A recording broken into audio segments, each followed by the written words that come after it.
mission to you, and you really want to see this in the world, and you have some unique insight on this because it's a problem that you yourself have faced. The second thing is, okay, now you have made something people want. How do you go about like growing this business? I think the best advice I've ever received is like find 100 users that absolutely love your product, right? When people say growth hack, people often focus on the word hack and try and see, is there a trick? Is there something that is, can you cheat your way? Is there a shortcut, right? But the best growth hack is like find one user and then 10 users and then 100 users that would absolutely love your product and shout out from the rooftops, right? And then keep repeating it. And that's the way that it works. And if you really think about it, like startups should not really succeed, right? You have all these big companies with amazing resources, like large number of people, insane amounts of money that should be able to like solve a problem like much better, faster than a small company with 2 people in a room. But that doesn't always happen.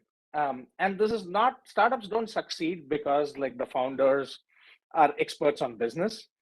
They often noobs in business, right? Like Facebook did not succeed because Mark Zuckerberg was an expert like business person. Or like Twitter does not succeed like when they started, like Jack Dorsey and Ev Williams were like experts in business, right? It succeeded because they are foremost experts in what their users want, right? Facebook grew by going from university to university. Twitter grew because people started using it and they found out what people wanted and started adding it, right? Like, so startups succeed or grow because you as founders are the foremost experts on what your users want, and nobody else like either cares about it or like can do that, right? The other reason like I think startups succeed is also because like you can do things that don't scale, right? Manually go and recruit your first 100,000 users, stand up on a street corner, hold a board, talk to people, go to coffee shop after coffee shop, like hand out flyers, go stand outside like some store where people are coming out, or like go to some coffee shop where like people hang out during lunch like near a tech park and like try and like get them to do this. Big companies don't do this. Like they don't think like it's worth their time to do this. And the second thing is, isn't it like kind of funny like that almost always like meetings are 30 minutes or 1 hour? Like how do you solve like a really large problem within like 1 hour or 30 minutes? So in big companies, they usually meet, and if they're not able to come to a conclusion, they'll meet next week or so on and so forth. Like, but in startups, like you're right there, you make a decision, you do stuff, and you move on, right? So these are like the key ingredients that I think what makes a startup work. And in the same vein of like doing things that don't scale, like talking to the users is the most important thing that you can as a founder do, especially in the early stages. Writing code, talking to users, maybe eat, maybe sleep, and these are like optional things. And the other thing that I've seen every successful company have as a pattern is every person in the company up to they use like 1,000, 2,000 users in a consumer startup, or like 200, 300 users in an enterprise startup, like do customer support, right? Like, excuse me, sir. Yeah. So very sorry to interrupt. So can we have the slideshow mode, the slides? Yeah, let me try doing that. In the top right corner, we have this slideshow option. Are you able to see this? Okay. Is that okay? Yes, sir. Thank you, sir. Yeah. Sorry about that. Yeah. So I think it's extremely important for every person in the company to be customer support. And I'll talk about like some of these do things that don't scale example, like right next. So these are like some of the early stage like startup stories of do things that don't scale. On the consumer side, like the Airbnb story. So the story of Airbnb is like it was first called Air Bed and Breakfast, right? And it first started out because during the sales Salesforce convention in San Francisco, like these founders had like come over and they couldn't find a place to stay. So they crashed in their friend's house on an air mattress. And they're like, okay, like if we are facing this problem, like other people would also do it. So they started doing this. They did well during the Democratic National Convention. This was the DNC convention in 2008.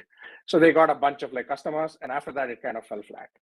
And then they joined YC, and one of the best advice they received from Paul Graham was, "Where are your customers?" They said, "Most of our customers are in New York." Then he's like, "Why are you here? Go to New York." So they went to New York, and they started. The biggest growth hack they found was they went to each and every one of their host houses.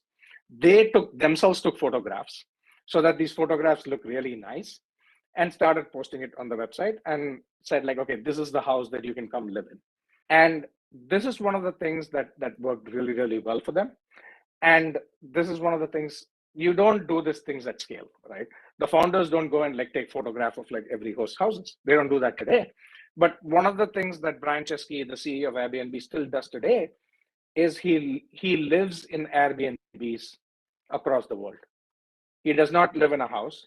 Like, I'm sure he has a house, but most of the year he stays in an Airbnb so that he can actually experience what the hosts do and the guests do. I think that's pretty phenomenal. For developers, so I think there are like broadly like three types of startups, like consumers, those you sell to like anybody in the world. Airbnb, Facebook, TikTok are all great examples of these. You sell to developers, which is Stripe, GitHub, AWS, GCP, Atlassian, and all these are like examples. So one of the things that the Stripe founders did was their first, I think like up to 100 customers, they actually went to the company, sat down with their engineers, wrote the Stripe integration code, checked it in, and made sure that like they fixed every bug that came. And that's how they learned like how people would use it and what is the different use cases that people want to use it for, and how can they keep fixing it. And again, like do things that don't scale, right?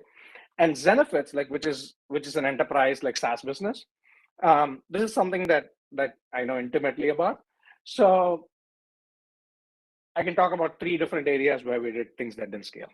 The first was like, how do you find these small businesses, right? Zenefits was primarily selling to startups and companies with less than 50 employees. Now, at that point, when we started Zenefits, the prevailing theory was you do not sell software to small businesses unless you have like a big channel partner, like accountants will sell your software or like somebody else will sell your software to them, because it's just very hard to reach them. But one of the things that we discovered that worked really well was just sending an email to like the founder of these like small businesses, like started working really well. And we were sending these emails manually. And I think up to 60,000 emails a day, like we had somebody manually send these emails. And again, like it might have been good if we had automated it, but we didn't know whether it would work or not. So if we had spent a lot of time automating it and it didn't work, it would have been a massive waste of time and energy. The other thing that happened was when companies like signed up for Zenefits, we had to put all their data in. And this is something what we called implementation. And this is a very SaaS software as a service term. So when you sign up for like payroll, or when you sign up for health insurance, or when you sign up for performance management, the software needs to be set up with all your employee details, all their like personal information, their payment information, and so on and so forth. So when companies switched over from some other provider to Zenefits, we had to put all these manually in. So we had a bunch of people to do this. And at one point, like it got so bad that it took more than 30 days to set up a company on Zenefits. And this was not very good because like the backlog would just become larger and larger and larger. So at that stage, when the company was close to doing like $13 million in revenue, was when we started like kind of automating some pieces of it. But the growth did not stop. And if we try to automate these things beforehand, you would often find that like you're optimizing the wrong thing. I think the best kind of like software term to describe this is like premature optimization is the root of all evil, right? Like, and it's the same thing that goes with startups. So I think like if there's one thing that you take away from this entire talk, like it's like do things that don't scale. So next. And then, okay, so now that you have an idea and like you know how to kind of like find customers and figure out like how to do this thing, product market fit, like so PM fit like is a short form for product market fit. And product market fit is when you know that your startup is working, right? It's a short form for like, okay, you made a product that people love and like people like it, people want it, people will pay for it, and you're starting to grow. So that's the short form term for that is product market fit. And most startups like fail before they reach product market fit. But if you ask me like, how do you know that you've reached product market fit? My answer would be you'll know it when you see it. It's more of a feeling, and some characteristics to look out for is when people are asking more stuff, like asking you to make features faster, then you can make it, right? And complete strangers are like talking about your startup, recommending it like on Facebook, on Twitter to their friends, and so on. And then finally, the best kind of like feeling that you can have is like there is more demand for your product than you can serve with your current team, which means you have to hire more people on sales, you have to hire more people on operations, you have to hire more people on customer support. And this is when like companies start taking off, right? And yeah, this is like it's a feeling and you'll know it. The next thing is like, okay, now like you have an idea, you found like things that people want, you know the initial 100 users that you can always get feedback from, and things are starting to grow, people are talking about it. Now you need to go and raise some money. The best advice, again, like I've received about like fundraising, is like just be successful. So there is the story where in my previous startup, Sigfig, my co-founder at Zenefits, Parker, and his co-founder there, Mike, so they really struggled to raise money. So they went to almost every VC in Silicon Valley, like New York, like LA, and they were sitting in this one meeting. I think it was at Khosla Ventures, and there is this partner who's asking them like, oh, what are your like user retention, like what is your like lifetime value, and all these different metrics, and they did not have a complete handle on it. So this partner goes like, listen, like last week the Twitter guys were here. If you're the Twitter guys, you don't need to know any of these things, right? Like they're just like successful, they're growing very fast. Now you're not the Twitter guys, so you should know all your metrics.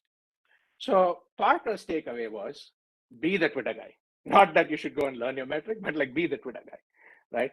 So like there is no gaming the system. Like there's no like story you can tell, fake things you can do, people that who can connect you.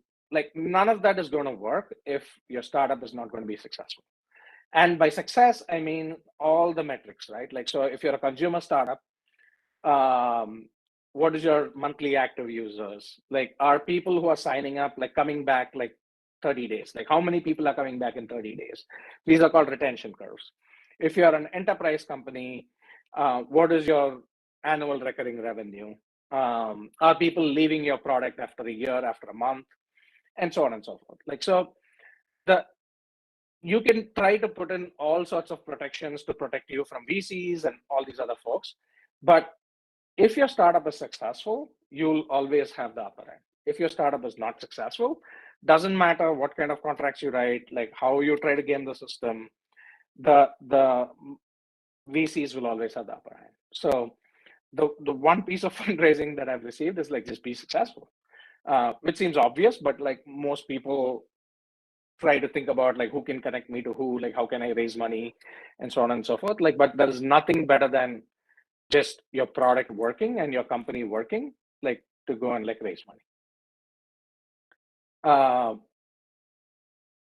So some of my parting thoughts here, like I think like this is really, really like some of the best times in your life.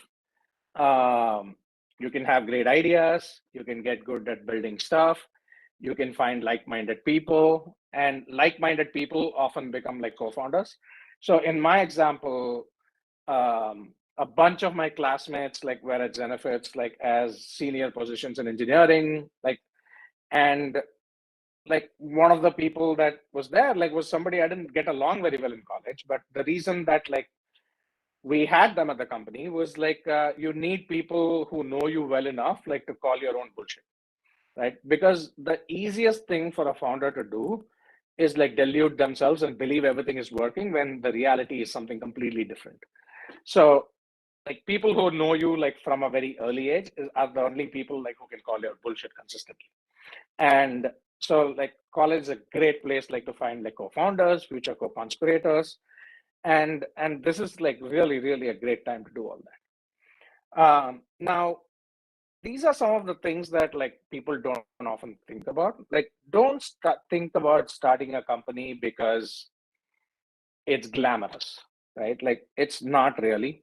Like if your startup is when your startup is successful, most likely it'll take over your entire life, right? Like at least a few years, as long as a decade.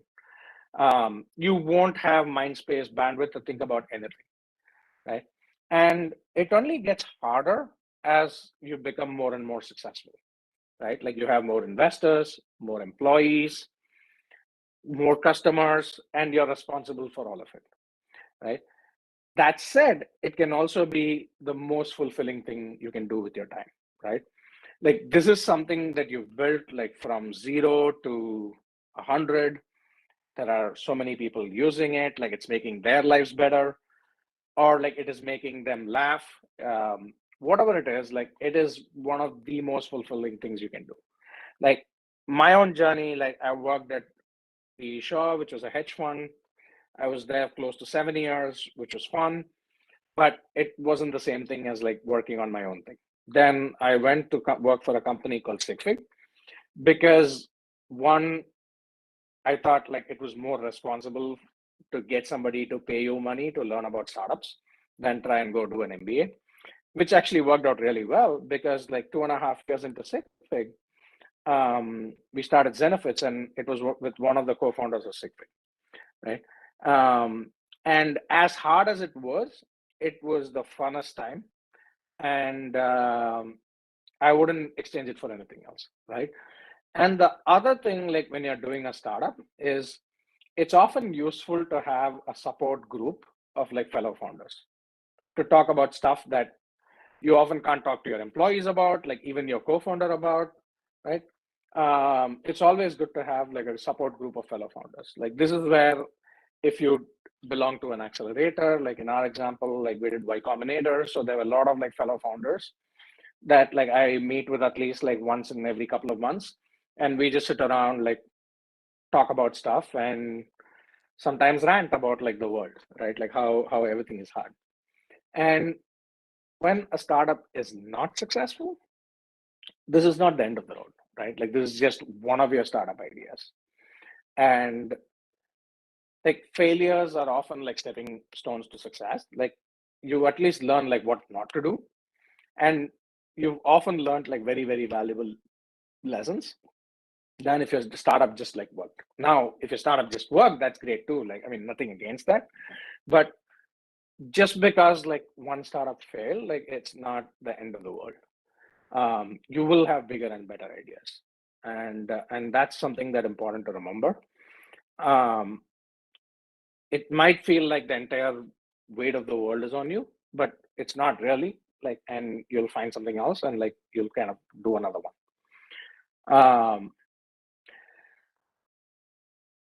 Let me see. Yeah, and then I have some further resources here, and I highly recommend kind of like going through and reading a bunch of these. I'll pass on the slides to um, the organizers, and they can share it with everybody. So you can, I highly recommend like the Startup School videos by Sam Altman, and like I am like slightly partial to the entire Y Combinator kind of school of doing stuff. Um, and oh, the one other thought, like I think, like I wanted to leave you guys with was um, one of the most important things when you're starting a company is now you might it might seem daunting in terms of like your product vision and like what you want to do, but one of the things to do like in a very tactical way is growth, right? Like growth can mean many things. Like growth can mean you have more users, growth can mean you have more revenue, growth can mean you've learned something or solved some problem that was a big problem to the company the previous week. And one of the ways to kind of like think about growth is something that compounds, right? So it's like if you grow by 1% every week, at the end of the month, like you've grown like 5%, like 6%. Like if you grow by 6% every month, at the end of the year, like you've kind of like grown the company like by more than like 50%. So that's something like when I say like if you like can you grow the company like let's say like you have like 200 users today, can you have like 400 users by tomorrow? Now 200 to 400 is not that big a deal, right? Let's say you have like 10,000 users today, can you get to 20,000 users by the end of this year? Now if you think about it, it's actually doubling the entire thing, and maybe it's taken you 2 years to get to like 10,000 users. But when you break it down and think about it, like to get to 20,000 users, I probably just need like divide 10,000 by 52 and like only that many users every week. So like growing by 2% week over week or like 3% week over week, 4% week over week is like much easier and less daunting. And also like it kind of helps you measure progress, right? And one of the things that are like consistently true with like startups that are successful is like startups that grow like week over week, right? Like they either solve problems or like they have a new product or like they have like a bunch of new customers or they've removed some obstacles to future growth. And when you think about it, like broken down into like, okay, what's next week? What are you doing next week? What are you doing next week? How are you improving the product? How are you getting new users?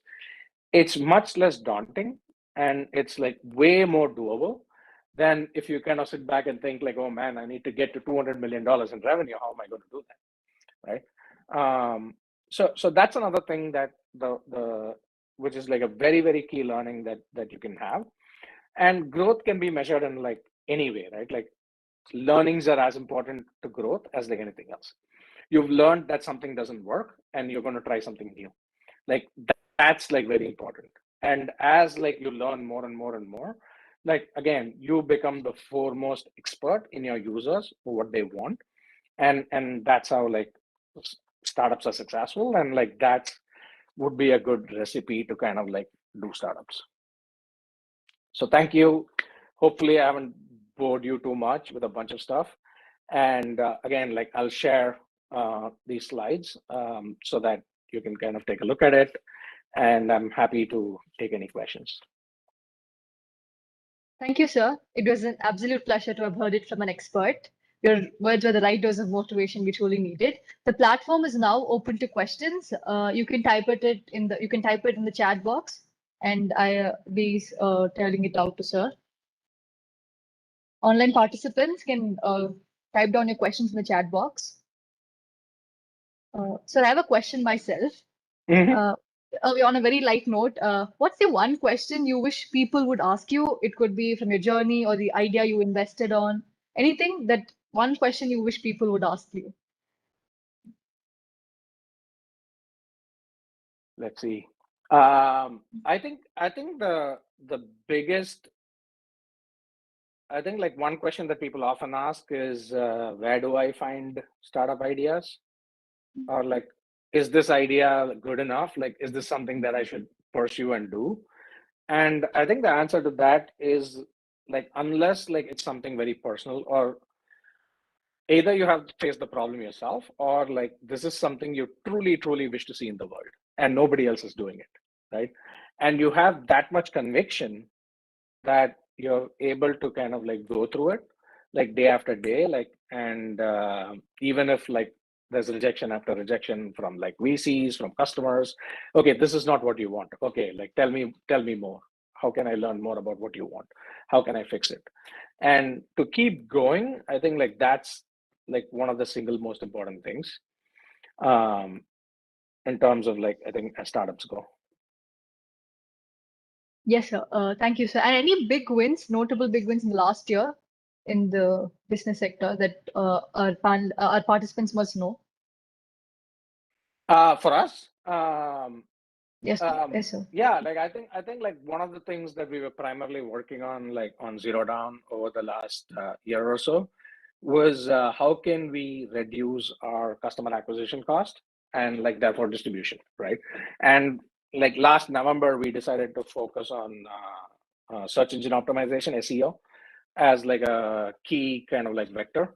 So we went from like 200 organic users a day last November 1st to I think yesterday, like on Sunday, it was like more than 50,000 users a day. So like we did a lot of work and it's working out pretty well. So which means like now we have like 50,000 users a day coming to our website, like whom we can sell mortgages to, like help them buy a house, help them with like cash offers, and so on and so forth. Like so we're pretty excited in terms of like going into the future, and we're starting to work with a bunch of partners on like cash offers and mortgages and how can we help people buy houses like faster, better, and the houses they want. Okay, sir. We really hope to see you in person someday in our college. Yeah, me too. Hopefully, like this, we can all meet in person at least by the end of this year. Hopefully, sir. The platform is still open to questions. We have with us Dr. R. Natarajan, Professor and Head of AMCS Department. So, would you like to say a few words?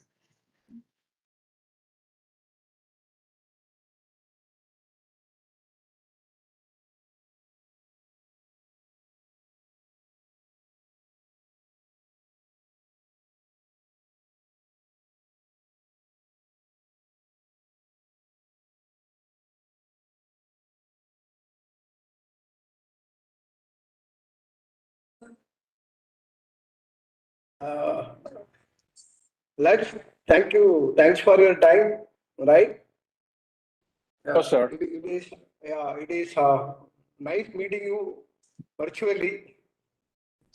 We would love to see you at PSG Tech because of the climate, pandemic, and other things. So what is that? Would permit, and it is our 25th. What is that? Year for our MSc Software Engineering program. Hope you know that, and you people have created a great impact in the industry, right? And it will be a great motivation for the current students. They are always, what is that, want to achieve more, right? By having some Yep. startup, and it is well appreciated by the management also to commercialize their, what is that, thoughts. Rather, I can say how to make a product, right? Maybe it is small in Absolutely, sir. size. Yeah. Yeah, and I would love to be there. I think like my classmates were like thinking about like planning something like this July, and like fingers crossed, like things improve, like and we can all actually make it there. Um, and I've really enjoyed like talking here. Like it's been great. Um, and thank you, sir. I think there are some questions here. One is from Dr. Monrad, sir, which is how have your priorities changed like from when you first started? So when we first started, our goal was one of the things that we noticed was there were a lot of people in the Bay Area, Seattle, New York, like these are places where people want to live, where people earn a lot of money. Like if you're a couple, you make like close to 250, $300,000 a year, but they don't have a lot of money saved up to buy a home here. So home prices are north of like $1 million in San Francisco. So if you want to buy a home that's worth $1 million, you need to have $200,000 like in savings to be able to buy this home, which really means like you probably need to have 350, $400,000 in savings. And it's pretty hard to like save that much money when the cost of living is pretty high as well, even if you're making $200,000 to $300,000 a year. So we said, what if like we can just buy the house that anybody wants, and as they live in the house, they earn equity in the house, much like they earn equity in startups. So that's kind of how we started as like, and in 18 months, like we bought close to $70 million worth of homes in SF Bay Area and Seattle. And then the pandemic hit. So when the pandemic hit, we had a choice where, because like we bought houses and people stayed there for like 3 to 5 years, we owned the house for 3 to 5 years. So we had no idea coming out of the pandemic, either the home prices will just go up or like completely crash. So it was a 50-50 bet if we bought homes through the pandemic in terms of where their prices would be. And that's a pretty terrible bet. Like if you're a financial like manager for other people's money, there's a 50% chance that it could go to zero or a 50% chance that it would double, right? So we stopped buying homes and like we started working on about improving our product. Like we now have a search engine. We've added like neighborhoods in terms of search, like quality of life guides. We have the most amount of data around a home of any product out there on the internet. So if you look at a home on Zero Down, you can see what are the closest public transportation. You can see what are the natural hazards. You can see what is the cell phone signal quality. You can see like how good the internet is there. You can see what type of neighbors you have, what the median age, how are they educated, what's the median income. You can even look at a video of like a car driving around the neighborhood to get a sense of the vibes of the neighborhood. So these are all the things that we focused on working on, so we can bring lots and lots of people to the website. And we can, when we restart, like either doing like our original plan or like kind of like doing any sort of like ways to help people buy homes. So in terms of the goal and the vision itself, like we still want to help people buy homes, but priorities, like the entire last year and a half, the priority has been like distribution. How do we get users? How can we acquire like people who are looking to buy homes in a very, very cheap or like almost zero cost way? So now that's what it's been. Now we are kind of looking back. Okay, now we have all these people coming to the website. How do we convert them into home buyers, and how can we help them buy homes? Like that's kind of like where we are at. The other question is, what is the root cause for many startups failing after coming into the market? Well, I think it's primarily one, the biggest cause is nobody wants it. Like that's probably one of the biggest causes. So like the startup never finds product market fit and does not take off. The other big cause is, in fact, like Y Combinator sees like one of the biggest causes of startups failing is like the founders fight and everything falls apart. The third one is like people run out of money before the startup can find product market fit. So another thing to be very careful about, like when you're really small and trying to find users and like whether users want your product, is to be as frugal as possible. It's never been cheaper to start a company. Everything that's available as resources to people, like it's like hosting is not that expensive. There are all sorts of like programs like for small startups with AWS, GCP, and all these big like cloud providers. So I would say like try to be extremely frugal. Like if you're able to raise funding, like get some initial users and raise funding. If your company doesn't die, I think like there is a way that you can find ways for it to be successful. But I think like often people don't do that and startups fail. Hopefully that was a not too rambling answer. Sir, We do have one more question. So, Dr. Lakshmi, she has mentioned that the PSG family is very proud of you, and that what are your future plans? I must post to that question. My future plans, company's future plans, I can talk about the company's future plans. So like the company's future plans is, so like we are testing a bunch of different like So we're working on like helping people like get a home loan attached with like something called a cash offer. So the reason, like the cash offer is a short term, like when you go and buy the give the seller a suitcase of cash and they give you the house, right? So which means like the transaction is over like in 2 days, 3 days, rather than if you have a bank loan, like it takes like 45 to 60 days like for the home to close. And because the market is like so competitive here, people end up like making offers on a house, losing it, making offers on a house, losing it. Like on average, I think across the US, at least like as of a month ago, homes were on a market for less than 7 days. So a home comes to the market, it gets snapped up. A home comes to the market, it gets snapped up, which means everybody who's looking to buy homes are like continuously making offers and losing. And the other thing that's also started happening a lot in the last few years is there are all these big hedge funds and other like institutional buyers that are going and buying houses so that they can just buy every house and then rent them and then like keep increasing rents on them and make money that way. So like it's like a slumlord of like a global like proportions. So and these people often offer all cash. So to compete with these folks and everybody else in the market, if you can bring a cash offer to the table, like you have a very good chance of winning. So what we're doing is we're streamlining. Usually there's a different company you'll have to go and get a cash offer from, and a different company you have to get a home loan from. You kind of have to put this all together and try and do it all yourself. So what we're doing is like, because like we've been doing this rent to own format, cash offer is nothing but a short term, a 3-month rent to own for us, right? So essentially we're trying to like put together like another line of credit, like so that we can do a single application where you get a really competitive home loan along with a cash offer, and we work with some of the best partner agents. So we want to make it like really, really, really easy for people to buy a home. And also like once they fall in love with a home, we want to really increase their chances of getting that home.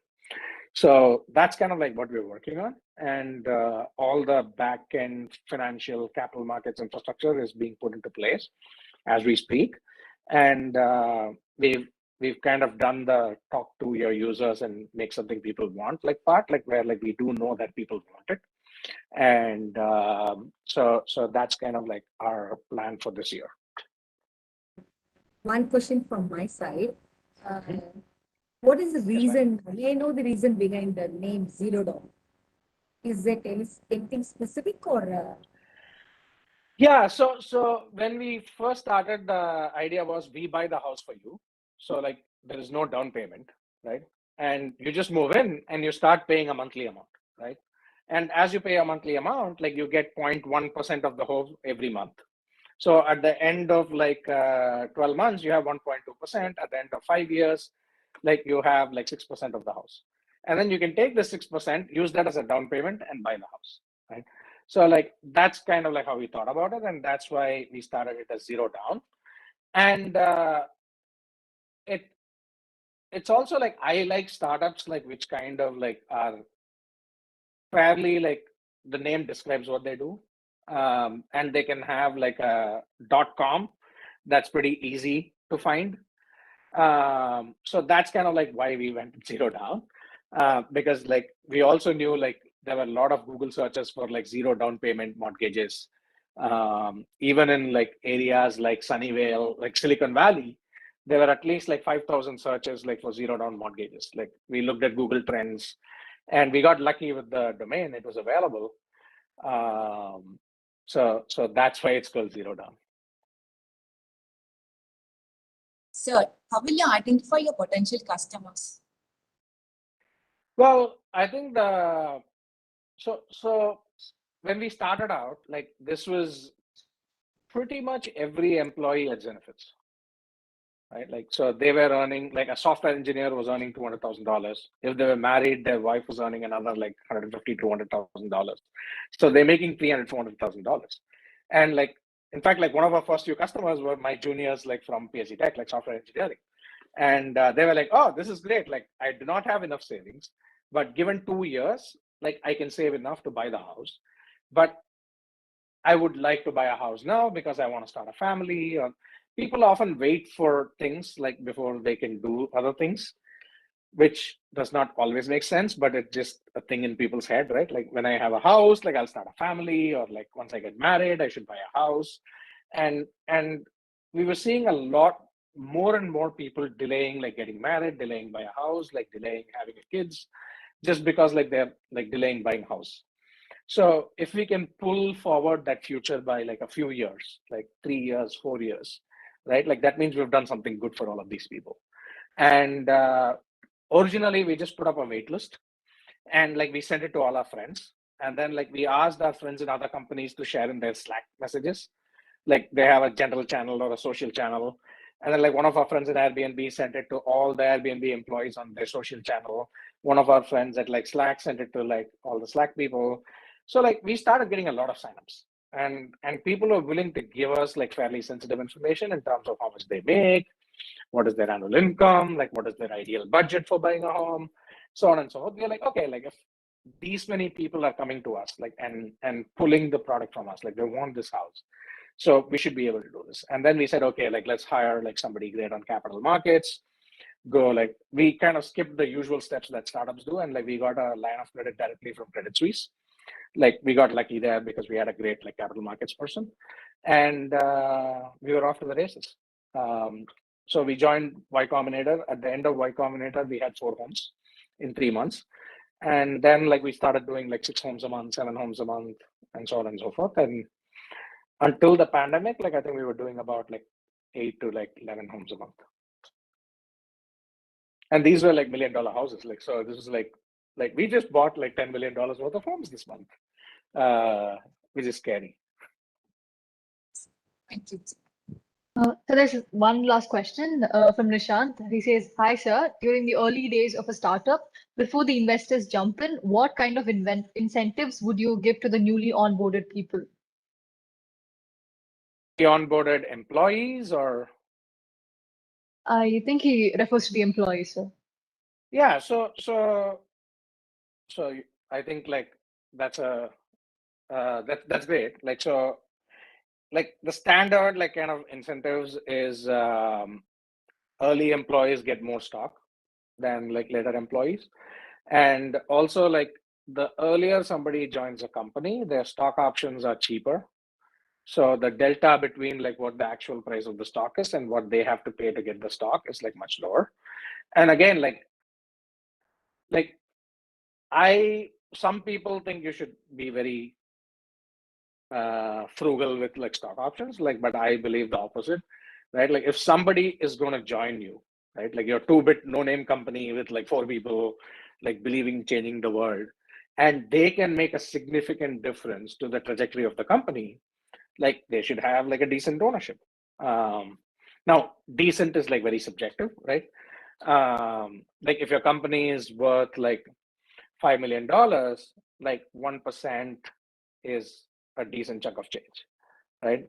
If your company is worth like $50 million, like 1% becomes even higher.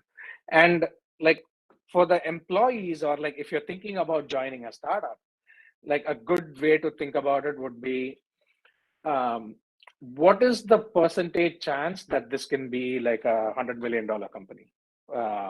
Does this company have a 10% chance of being a $100 million company? Or does this company have a 1% chance of being a $100 billion company? Then like getting those stock options would be very, very, very valuable. Right? Like, so I think that's the way to think about it. And again, like depending on the responsibility, right? Like if it's your first engineer, or like your first engineer, like who also has a lot of experience and eventually can build a team around them, probably warrant like more stock options. Because again, like being frugal with your money, like so that the startup doesn't die, means like you're probably paying them less than market rate. The incentive is like your company is going to be very successful, and they have like enough skin in the game that they would be successful as well. And the other thing is, it's kind of lonely if the company is successful and you're, as a founder, you're the only person who made money, but like everybody else who worked just as hard, like doesn't get to actually participate in it. It's not fun at all. So I think like do with it what you will, but I think like having decent stock options like is a good way to like incentivize people to join your fight against the world. Thank you, sir. Nishant, we hope that we've answered your question. Thank you, sir. I'm personally thrilled to see an alumnus of the AMCS family soaring high and also inspired as is hail from the same department. We really appreciate you taking out time for us from your busy schedule. We hope the IIC convener has tells her views or any closing comments, ma'am. Yes, hi Srini, sir. This is Jayashree. It was a real pleasure listening to you this morning. And first of all, wishing you a very happy New Year on behalf of IIC. And it was a very lucid and lively sharing of thoughts, trying to imbibe the startup mindset among our young students. While you explained about the lucrative part of running a business venture, you also were specific about mentioning about the hardships to watch out for the nuts and bolts of, say, the running a startup and the way in which you explained the need for an incremental growth of startups. It was quite interesting to listen to. So I think with these few words, I thank you very much for joining us this morning. For us, this is morning, and this is the first program we are conducting on behalf of IAC, and we have started with a bang with your lecture, and we would really, we are very eagerly looking forward to meet you in person. We would like to see you in the campus in the days to come. Have a good day. Thank you so much for joining us, and thank you, Vishnu Priya, for very beautifully anchoring this program. Thanks for the AMCS department for arranging such a speaker in front of all of us today. Thank you so much for the organizers. Thank you so much. Thank you so much, ma'am, and Happy New Year to everybody here. Before we move on, can we turn on the videos, all the panelists? I ask you to turn on the video so that we can have a photo. All the panelists available.